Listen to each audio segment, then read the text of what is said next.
Hello, hello, hello. Welcome to this. This is a primer that I know many of you have asked for. This is the Brian Eno Primer. It's a big catalogue, so I'm just going to be talking about his core solo material and a few notable collaborations. So otherwise, I'll be here forever. We start off with Here Comes Warm Jets back in 1974. Yeah. Very, very interesting album. It's Eno in full pop rock glam mode. Fascinating album. Got a cast of many: Phil Manzanera, Bill McCormick, Robert Fripp, John Wetton, Andy Mackay. Just loads and loads of people on there. A fascinating album. I really like it. Needles in the Camel's Eye, great. Pop on, Ego Blow, Chalk Rake, Babies on Fire, God dear, Blank Frank, Dead Things Don't Talk, Here Come the Warm Jets. I really like it. It shows Eno, like I say, in full pop mode. This was roundly followed, again, same year, 1974, 2 albums in the same year, with Taking Tiger Mounted by Strategy. This time, it's still similar, but a bit more refined, not as ragged around the edges as the previous album. Opens with The Great Burden, Airlines Give You So Much More. Lots of wordplay, lots of clever lyrics. Back in Judy's Jungle, again the same. Fat Lady of Lindbergh. I mean, they're all great tracks. Mother of Whale Eyeless is good. Flip it over. Third Uncle. Eno invents punk. I like to think so. True Will's good fun. We Are the 801. Oh, I wonder if they'll ever use that again. China My China, and of course Taking Tiger Mountain, the blissful ending to the album. Again, I think it's another great record. It really shows that Eno, could have done, great pop albums. Then in 1975, everything goes a little bit left field with Another Green World. I've already reviewed it. It's an absolute essential album. If you haven't got it, you must go and buy it now. As I said, I've reviewed it before. It's just an amazing, mainly instrumental album. There's some vocal tracks in there, but just fantastic. I just find it just a fantastic record.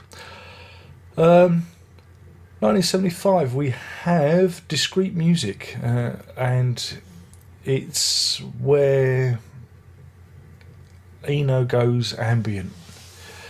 Again, after having an accident, he's laying listening to a radio kind of fading on out, and he starts thinking about, after he's been hit by a car, he starts thinking about music that's kind of there and not there, and Discreet Music is the result of this. I'm a big fan of it because it's ambient, and it's the beginnings of what we know as ambient music in the British sense. On the B side, you have Pachelbel's Canon D major. Eno makes various tape loops of it and distorts it to varying degrees, and it's absolutely fascinating to listen to. So yeah, definitely worth checking. Before and After Science, it's the last of the proper pop, Eno goes pop albums. Starts with No One Receiving, and you can hear that he's been hanging around the likes of Bowie and Talking Heads.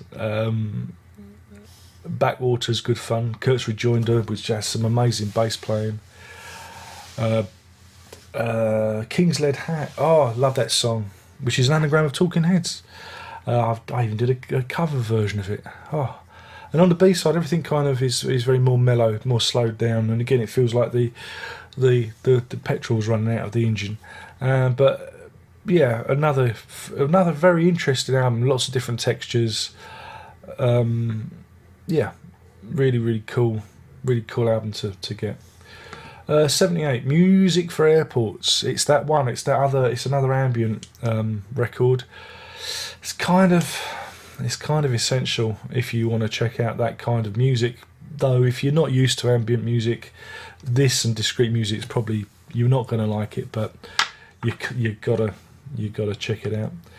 Again, music for films, it's okay. It's a bit more what's the word? A bit more active. It's not ambient in the sense. It's more instrumental. It has more form. The tracks on here tend to have more form, and you can also hear bits of other work that Eno has worked on. So yeah, it's worth checking out, even though it's oft forgotten. Let's get back to the list. Oops. Then we go on land. That's a real curious one. I remember having this on cassette. A friend of my mother gave me a copy of this on cassette, and Eno tries to recreate various locations, kind of ambiently. It's really fascinating to listen to, but for the hardcore, so maybe not check that one out. Then we have in '83 Apollo Atmospheres and Soundtracks, which is very, very good. You've heard some of it. It's been used like Unending Ascent has been used in various things, and so has Deep Blue Day. You know.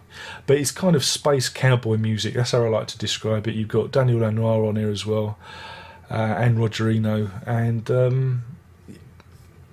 it's a pretty cool album. More music for films. Well, exactly what it says. It's more music for films. It's it's all right, but I wouldn't say it's essential. Thursday Afternoon again is another ambient album from 1985. Yeah,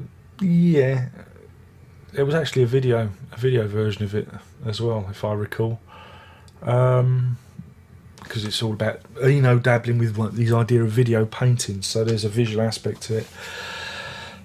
It's okay, but again, I wouldn't go there. Then we jump ahead to 1992 and NerveNet.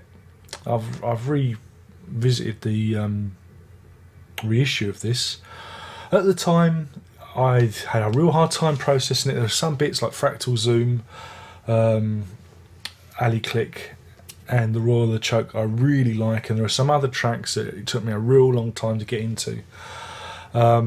It's a very futuristic album, well, for the time, but well worth trying. Shoot Off Assembly from same year is a very chilled ambient album, quite a bit different to Neroli, which came the year later. Neroli is even more chilled. But it's two sides of the same coin. It's very interesting. The Drop never really interested me. I've still yet to fully get my head around that one. So, and then Another Day on Earth, which is the kind of the last song album he released. It's all right, but some of the stuff had been issued before, and on box sets, and this, that, and the other. It's okay, but I wouldn't say it's essential, but it's something to pick up a bit later. And then more recently we had Lux, which was an ambient album all about light, and I really, really enjoyed that one. Right, in terms of collaborations, No Pussyfooting and Evening Star with Robert Fripp, pretty essential. I know there's going to be some ones I miss out here. My Life in the Bush of Ghosts with David Byrne, and what's it? Everything That Happens Today. Very good albums to check out. Spinner with Jar Wobble, pretty cool. Wrong Way Up with John Cale, again another great Eno pop album. Some really nice tracks on there, like Lay My Love, One Word, and Spinning Away. Spinning Away is just fantastic. I really like that album a lot. Drawn From Life, that's an interesting one, with J. Peter Schwarm. That was released in 2001. Small Craft on the Milk Sea with Leo Abrams, John Hopkins. All right, but you know, more interesting was Drum Between the Bells with Rick Holland. I did a review of that, and of course, more recently, last year, Someday World and High Life with Carl Hyde. Really liked Someday World. High Life, not so much so. So there, I've touched on Eno's career. Time, unfortunately, is against me. Hopefully, this has helped. In terms of the ones you need Here Come the Warm Jets, Take a Tiger Mountain, Another Green World, Before and After Science, Music for Airports, Discreet Music, NerveNet, and let's do a couple of collaborations. Evening Star, My Life in the Bush of Ghosts, Wrong Way Up, and Someday World. There you go. That'll set you on your way. Hopefully you'll have enjoyed this. I know I've probably missed a load out. That's without all the stuff he did with, with Mobius and everything. I know, but I can't cover it all in a short time. You should have done 23 minutes. I couldn't, because I've got to go and collect the kids from school now. So anyway, my name's been Darren Lock. This has been my Brian Eno Primer. Hopefully you've enjoyed it. Hopefully it'll scratch that itch. And that's it. Only one more thing to say, and that's ta-ta.